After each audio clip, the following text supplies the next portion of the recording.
ദൈവം ലോകത്തിൽ ദരിദ്രരെ വിശ്വാസത്തിൽ സമ്പന്നരാക്കുന്നു. നമ്മൾ ലോകത്തിൽ ദരിദ്രരാണെങ്കിൽ മാത്രമേ നമ്മുടെ വിശ്വാസത്തിൽ നമുക്ക് സമ്പന്നത പ്രാപിക്കാൻ കഴിയുകയുള്ളൂ. രോഗിയായ ഒരു സ്ത്രീ കർത്താവിൻ്റെ അടുത്ത് ചെന്ന് അവൻ്റെ വസ്ത്രത്തിൻ്റെ തൊങ്ങൽ തൊട്ട് അവൾക്ക് സൗഖ്യം പ്രാപിച്ചപ്പോൾ യേശു തിരിഞ്ഞ് അവളോട് പറഞ്ഞത്, സ്ത്രീയെ, നിന്റെ വിശ്വാസം നിന്നെ രക്ഷിച്ചിരിക്കുന്നു. എന്ന് പറഞ്ഞാൽ നിന്നെ സൗഖ്യമാക്കുവാൻ വേണ്ടി ഞാൻ ഈ സ്ഥലത്ത് വന്നതല്ല, നിന്നിൽ ഞാൻ ദൃഷ്ടി വെച്ചില്ല, നിന്റെ ആവശ്യത്തെ ഞാൻ അറിഞ്ഞില്ല, നിന്നോട് ഞാനൊന്നും സംസാരിച്ചുമില്ല. എന്നാൽ നമ്മൾ തമ്മിൽ സംസാരിക്കാത്തതായ ചില കാര്യങ്ങൾ നിന്റെ വിശ്വാസം സംസാരിക്കുകയുണ്ടായി. ആ വിശ്വാസത്തിൻ്റെ സംസാരവും വാക്കും നിശബ്ദതയിലായിരുന്നു. അതിൽ വാക്കുകളും പ്രഭാഷണവുമില്ലായിരുന്നു, അനക്കമൊന്നുമില്ല, ശബ്ദരേഖകളൊന്നുമില്ല. എങ്കിലും അതിന് വളരെ ശബ്ദത്തെക്കാൾ കൂടുതൽ ശക്തി ആ വിശ്വാസത്തിനുണ്ടായിരുന്നു.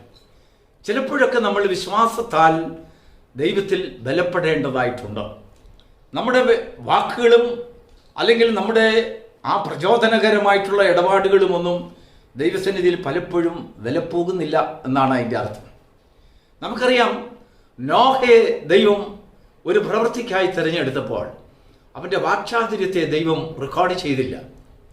വേദപുസ്തകത്തിലെങ്ങും നോഹ ഒരു പ്രസംഗം നടത്തിയതായിട്ട് നമുക്കറിയില്ല. ആരോടും ദൈവത്തെ സംബന്ധിച്ചും ദൈവം വരുത്തുവാനിരിക്കുന്ന അനർത്ഥങ്ങളെക്കുറിച്ച് നോഹ സംസാരിച്ചതായിട്ട് നമുക്കാർക്കും ഒരു തെളിവുമില്ല. എങ്കിലും പത്രോസ് അപ്പോസ്തലൻ ലേഖനം എഴുതുമ്പോൾ തന്നെക്കുറിച്ച് പറഞ്ഞത്, നീതി പ്രസംഗിയായ ഭക്തികെട്ടവരുടെ ലോകത്തിൽ ദൈവം ഒരു ജലപ്രളയം വരുത്തിയപ്പോൾ നീതി പ്രസംഗിയായ നോഹ വിശ്വാസത്താൽ തന്നെയും തൻ്റെ കുടുംബത്തിൻ്റെയും രക്ഷയ്ക്കായിട്ട് ഒരു പെട്ടകം ഒരുക്കി. അപ്പോസ്തലനായ പൗലോസ് എബ്രായ സഭയോട് പറയുമ്പോൾ വിശ്വാസത്താൽ നോഹ തനിക്കും തൻ്റെ കുടുംബത്തിനും വേണ്ടി രക്ഷയ്ക്കായിട്ട് ഒരു പെട്ടകം ഉണ്ടാക്കി. എപ്പോഴെന്നറിയാമോ? തൻ്റെ ജീവിതത്തിൽ ഇതുവരെയും കേട്ടിട്ടും അറിഞ്ഞിട്ടുമില്ലാത്ത ഒരു കാര്യങ്ങളെക്കുറിച്ച് വിശ്വാസം പൂണ്ടു. കേൾവിയിലുള്ളതായ വിശ്വാസം, കേൾവിയിൽ നമ്മളിൽ രൂപപ്പെടുന്നതായ വിശ്വാസത്തെ ദൈവം റീഡ് ചെയ്യുന്നു എന്നാണ് അർത്ഥം. നമ്മുടെ വാക്കുകളെ റീഡ് ചെയ്യുന്നതിനേക്കാൾ കൂടുതൽ നമ്മുടെ കേൾവിയാൽ നമ്മുടെ വിശ്വാസത്തെ സ്വർഗം അത് സ്വീകരിക്കുന്നു. വിശ്വാസത്തിൽ കുറിച്ച് നമ്മൾ പഠിക്കുമ്പോൾ 3-4 ഘടകങ്ങൾ ആ വിശ്വാസത്തിനുണ്ട്. ഒന്ന്, കോമൺ ഫെയ്ത്ത് എന്ന് പറഞ്ഞാൽ സാധാരണ പൊതുവിലുള്ളതായ വിശ്വാസം. ദൈവമുണ്ട് എന്ന് വിശ്വസിക്കുന്നു, നമ്മൾ വിശ്വസിക്കുന്നു. യാക്കോബ് അപ്പോസ്തലൻ പറയുന്നത്, അയ്യോ കഷ്ടം, പിശാചുക്കളും അങ്ങനെ തന്നെ വിശ്വസിക്കുന്നു. അപ്പോൾ നമ്മിൽ മാത്രമല്ല, ഈ ലോകക്കാരിൽ മുഴുവനും ദൈവമുണ്ട് എന്നുള്ളൊരു വിശ്വാസമുണ്ട്. അപ്പോൾ ദൈവമുണ്ട് എന്ന് വിശ്വസിക്കുന്നതിൽ മറ്റുള്ളവരിൽ നിന്നും, പിശാചിൽ നിന്നും, അല്ലെങ്കിൽ മറ്റുള്ള സാധാരണ ജനങ്ങളിൽ നിന്നും നമ്മൾ വിഭിന്നരല്ല. അതൊരു സാധാരണ വിശ്വാസമാണ്. മനുഷ്യകുലത്തിലെല്ലാം ഒരു രീതിയിൽ അല്ലെങ്കിൽ ദൈവത്തെക്കുറിച്ചുള്ളതായ ഒരു ചിന്തയുണ്ട്, ഒരു വിശ്വാസമോ വാക്കുകളോ അവരുടെ ജീവിതത്തിലുണ്ട്. അത് ദൈവസന്നിധിയിൽ മാനിക്കപ്പെടണമെന്നില്ല. അതിനുശേഷം രണ്ടാമത്തെ വിശ്വാസം എന്ന് പറയുന്നത് ടെമ്പററി ഫെയ്ത്ത്, താൽക്കാലിക വിശ്വാസം. ദൈവത്തിൽ നിന്ന് എന്തെങ്കിലും ഒന്ന് പ്രാപിക്കുവാനുള്ളതായ ഒരു ആവശ്യത്തിന് വേണ്ടി മാത്രം വിശ്വസിക്കുന്ന വിശ്വാസം. ആ വിശ്വാസം കഴിഞ്ഞതിന് ശേഷം, ആ ആവശ്യം നടന്നതിന് ശേഷം നമ്മൾ ആ വിശ്വാസത്തിൽ നിന്ന് പിന്തിരിയും. അന്നത്തെ വിശ്വാസം പിന്നീട് കാണുകയില്ല. ഒരു രോഗസൗഖ്യത്തിനായി നാം ദൈവത്തിൽ വിശ്വസിക്കുന്നുണ്ടെങ്കിൽ ആ വിശ്വാസം വളരെ ഊർജമായ വിശ്വാസമെന്ന് കണ്ണുനീരും നിലവിളിയും ഉപവാസവും എന്ന് വേണ്ട വലിയ കോലാഹലമൊക്കെ ഉണ്ടാക്കി നമ്മൾ പ്രാർത്ഥിച്ചെന്നും വിശ്വസിച്ചെന്നും ഒക്കെ ഇരിക്കും. പക്ഷെങ്കിൽ അതൊരു ടെമ്പററിയാണ്. സ്വർഗം അതിനെ കണക്കാക്കുന്ന ഒരു ടെമ്പററി ഫെയ്ത്ത്. നിന്റെ ആവശ്യത്തിന് വേണ്ടി മാത്രം നീ ദൈവത്തെ വിശ്വസിക്കുന്നു. മൂന്നാമത്തിൽ ഒരു ഗ്രൂപ്പുണ്ട്, മിറാക്കുലസ് ഫെയ്ത്ത്, അത്ഭുതങ്ങളിലുള്ളതായ വിശ്വാസം. അത്ഭുതം നടക്കുമ്പോൾ വിശ്വസിക്കും. നിന്റെ ജീവിതത്തിൽ ദൈവത്തിൽ നിന്ന് അത്ഭുതങ്ങളൊന്നും കാണുന്നില്ല എങ്കിൽ നീ വിശ്വാസം വിട്ട് മാറിപ്പോകും, നിന്റെ വിശ്വാസം ക്ഷീണിച്ചു പോകും. അതിനെയാണ് മിറാക്കുലസ് ഫെയ്ത്ത് എന്ന് പറയുന്നത്. നാലാമതൊരു വിഭാഗമുണ്ട്, ഇൻക്രീസിങ് ഫെയ്ത്ത്, വർദ്ധിച്ചു വരുന്ന വിശ്വാസം. നിങ്ങളുടെ വിശ്വാസം മേൽക്കുമേൽ വർദ്ധിച്ചിട്ട് ആ വിശ്വാസം എപ്പോൾ വരെ നിൽക്കുമെന്നറിയാമോ? രക്ഷയുടെ ദിവസത്തിൽ നമ്മളിൽ പകരപ്പെടുന്നതായ വിശ്വാസം, നമ്മുടെ കർത്താവായ യേശു ക്രിസ്തുവിൻ്റെ പ്രത്യക്ഷത വരെയും നാം ഏത് പാതകളിൽ കൂടെ നടന്നിരുന്നാലും ശരി, ഒരു നെല്ലിട പോലും ആ വിശ്വാസത്തിന് കുറവ് വരില്ല. അത് വർദ്ധിച്ചു വന്നുകൊണ്ടേയിരിക്കും. അവനെ നമ്മൾ പ്രത്യാശയുടെ തുറമുഖത്ത് കാണുന്നവരെയും അവൻ്റെ പ്രത്യക്ഷത വരെയും നമ്മുടെ ജീവിതത്തിന്റെ തുറമുഖങ്ങളിൽ, നമ്മുടെ കഷ്ടങ്ങളിലും പ്രയാസങ്ങളിലും അവന്റെ പ്രവൃത്തി വെളിപ്പെടുന്ന സമയം വരെയും ആ വിശ്വാസം വർദ്ധിച്ചുകൊണ്ടിരിക്കുക. അതിനാണ് ഇൻക്രീസിങ് ഫെയ്ത്ത് എന്ന് പറയുന്നത്. ആ വിശ്വാസത്തെയാണ് ദൈവം കുറിക്കൊള്ളുന്നത്. നോഹയിലേക്ക് നമുക്കൊന്ന് വരാം.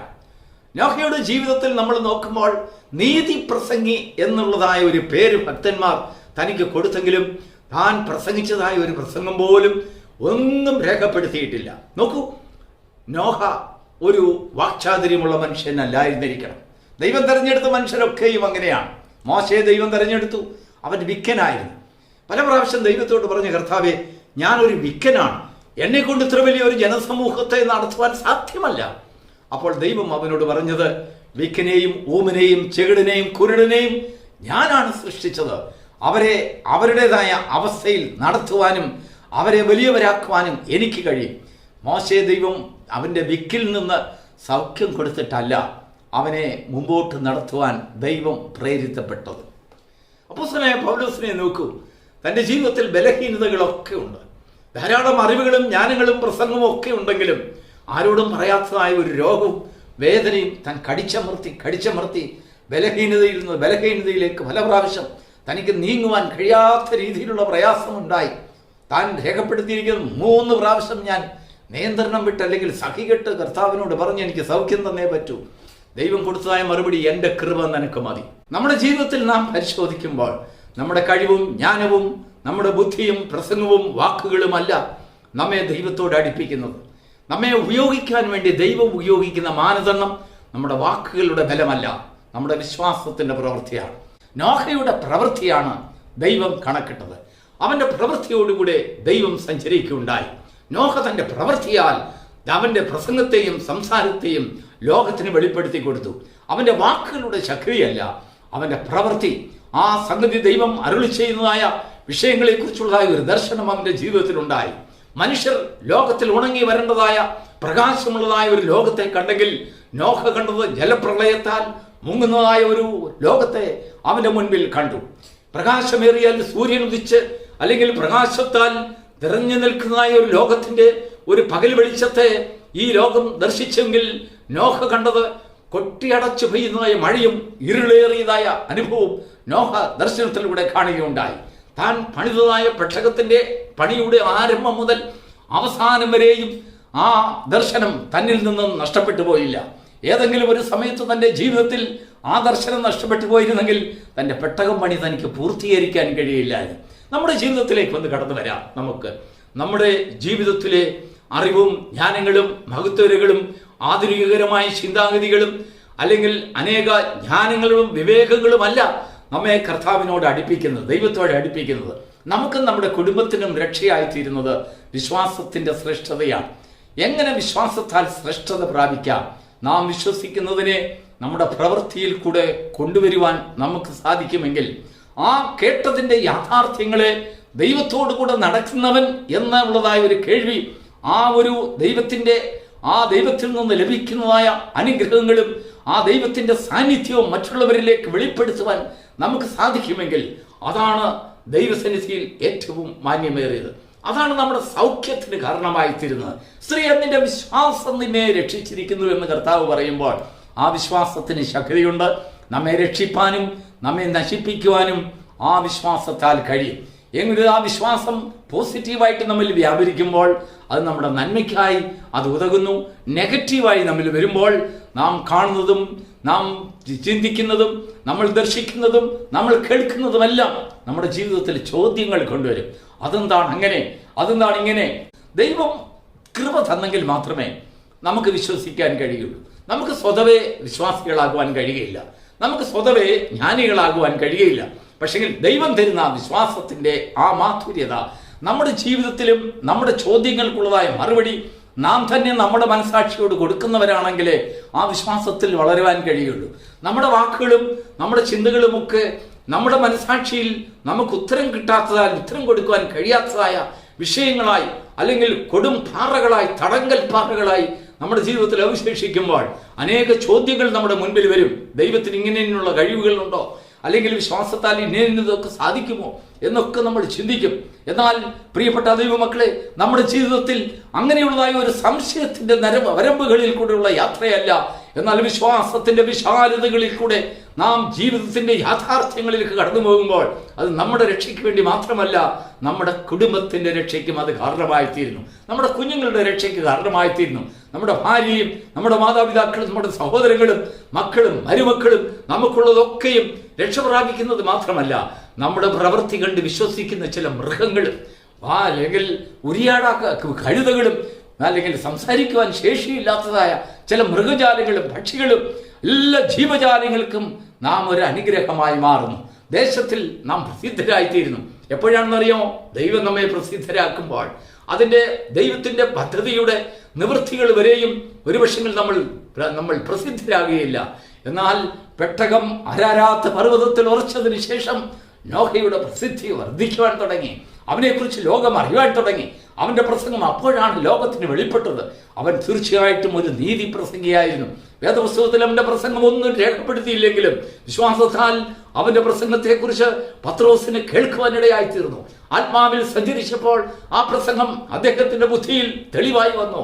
അപ്പോസ്തലനായ പൗലോസിന് നോഹയുടെ വിശ്വാസത്തിന്റെ അപ്രവൃത്തിയെക്കുറിച്ചുള്ളതായ വലിയൊരു വിശാലതയിലേക്ക് പൗലോസ് കടന്നു വന്നു. നമ്മുടെ വാക്കുകളൊന്നും രേഖപ്പെടുത്തുന്നില്ല. നമ്മുടെ വാക്കുകളും നമ്മുടെ പേരുകളും നമ്മുടെ പെരുമകളും ഒന്നും ലോകത്തിൽ പ്രസിദ്ധിയായി അത് ഉച്ചരിക്കപ്പെടുകയില്ല എങ്കിലും ദൈവം നമ്മെ സ്നേഹിക്കുന്നുവെങ്കിൽ, ദൈവം നമ്മളെ ഉപയോഗിക്കുന്നുവെങ്കിൽ നമ്മുടെ ശ്രേഷ്ഠത ലോകത്തിന്റെ മുന്നിൽ വെളിപ്പെടുത്തേണ്ടതായ ഉത്തരവാദിത്വം അത് ദൈവത്തിന്റെ ബാധ്യതയാണ്. ദൈവം അത് തക്കതുപോലെ ചെയ്യും. എൻ്റെ നീതിമാൻ വിശ്വാസത്താൽ ജീവിക്കും. ആ വിശ്വാസം വലുതാണ് പ്രിയരെ. നിന്റെ രോഗത്തിന്റെ അവസ്ഥയിൽ, നിന്റെ സാക്ഷിയുടെ അവസ്ഥയിൽ, നിന്റെ ബലഹീനതയുടെ അവസ്ഥയിൽ നിന്റെ വാക്കുകളും പ്രസംഗങ്ങളും പാട്ടുകളും പ്രാർത്ഥനയേക്കാൾ ഉന്നതമായി തീരുന്നത് നിന്റെ വിശ്വാസത്തിന്റെ ശ്രേഷ്ഠതയാണ്. ആ വിശ്വാസത്തിന് ശക്തി ഉണ്ടാകണം. പലപ്പോഴും നമ്മുടെ ചോദ്യത്തിന് ഉത്തരം കിട്ടാത്തതായ ചില അതിരുകൾ അതിന് കാണിക്കും, അല്ലെങ്കിൽ സീമകളില്ലാത്ത ചില പ്രദേശത്തിൽ കൂടെ നമുക്ക് സഞ്ചരിക്കേണ്ടതായി വരും. പക്ഷെങ്കിൽ വാഗ്ദത്തം ചെയ്തവൻ വിശ്വസ്തൻ, നിന്നെ വിളിച്ചവൻ വിശ്വസ്തൻ എന്നുള്ളതായ അതിരുകടന്നതായ വിശ്വാസം നിന്നിൽ ആർജിച്ചു വരുന്നുണ്ടെങ്കിൽ, ബലം പ്രാപിക്കുന്നുണ്ടെങ്കിൽ, അത് അടിസ്ഥാനപ്പെട്ടിട്ടുണ്ടെങ്കിൽ നോഹയെ പോലെ നീതിപ്രസംഗിയായ ഒരു മനുഷ്യനെന്ന് ദൈവം നിന്നെക്കുറിച്ച് സാക്ഷ്യം പറയും. സ്വർഗം നിന്നെക്കുറിച്ച് സാക്ഷ്യം പറയും. സ്വർഗം നിന്നെ കാണുന്നുണ്ടാവും. ലോകത്തിന് നിന്നെ കാണുവാൻ കഴിയില്ലെങ്കിലും ഈ സ്വർഗം നിന്നെക്കുറിച്ച് സാക്ഷ്യം പറയുന്ന ഒരു കാലഘട്ടത്തിലേക്ക് ദൈവം നിന്നെ ഉയർത്തും. നിന്റെ സന്തതികളെ ഉയർത്തും, നിന്റെ തലമുറകളെ ഉയർത്തും. നീ വസിക്കുന്നതായ ലോകം അനുഗ്രഹിക്കപ്പെട്ട ലോകമായി തീർക്കുവാൻ തക്കവണ്ണം നിന്റെ ഭവനം അതൊരു വിശ്വാസത്തിന്റെ ഭവനമായി തീരുവാൻ തക്കവണ്ണം ദൈവം നിന്നോടുകൂടെ വസിക്കുന്നവരായിരിക്കും. നോഹ തന്റെ ജ്ഞാനത്തിൽ കൂടെ നടന്നില്ല, തന്റെ അറിവിൽ കൂടെ നടന്നില്ല. പക്ഷെങ്കിൽ ദൈവം തന്നെ കേൾപ്പിച്ചത് മാത്രം വിശ്വസിച്ചു നടന്നതിനാൽ നോഹ ദൈവത്തോടുകൂടെ നടന്നു എന്ന് സാക്ഷ്യപ്പെടുത്തുകയുണ്ടായി. ഈ പ്രഭാതത്തിൽ ദൈവത്തിന്റെ ആത്മാവ് നിന്നോട് പറയുന്നത് നിന്റെ കഴിവും ജ്ഞാനങ്ങളും ഒന്നുമല്ല, അല്ലെങ്കിൽ നിന്റെ വാക്കുകളല്ല, നിന്റെ പ്രസംഗമല്ല, നിന്റെ പാട്ടുകളല്ല, നിന്റെ പ്രാർത്ഥനയല്ല ദൈവത്തോട് നിന്നെ അടുപ്പിക്കുന്നത്. വിശ്വാസത്തിന്റെ ശ്രേഷ്ഠതയാണ്. എൻ്റെ നീതിമാൻ വിശ്വാസത്താൽ ജീവിക്കുമെന്ന് പറഞ്ഞതുപോലെ, സ്ത്രീയെ നിന്റെ വിശ്വാസം നിന്നെ രക്ഷിച്ചിരിക്കുന്നു പറഞ്ഞതുപോലെ, നിന്റെ ബലഹീനതകളിൽ നിന്നും താഴ്ചയിൽ നിന്നും നിന്റെ അവഗണനമായ ജീവിത രീതികളിൽ നിന്നൊക്കെയും ഒരു ഉയർച്ച പ്രാപിക്കുവാൻ നിന്റെ വിശ്വാസത്താൽ സാധ്യമാകും. അത്ര വലിയൊരു മഹത്വകരമായ ഒരു വർദ്ധിച്ചു വരുന്നതായ ഒരു വിശ്വാസത്തിന്റെ ഉടമകളായി തീരുവാൻ തക്കവണ്ണം ഈ പ്രഭാതയാമം നിന്നെ സഹായിക്കുമാറാകട്ടെ. God bless you.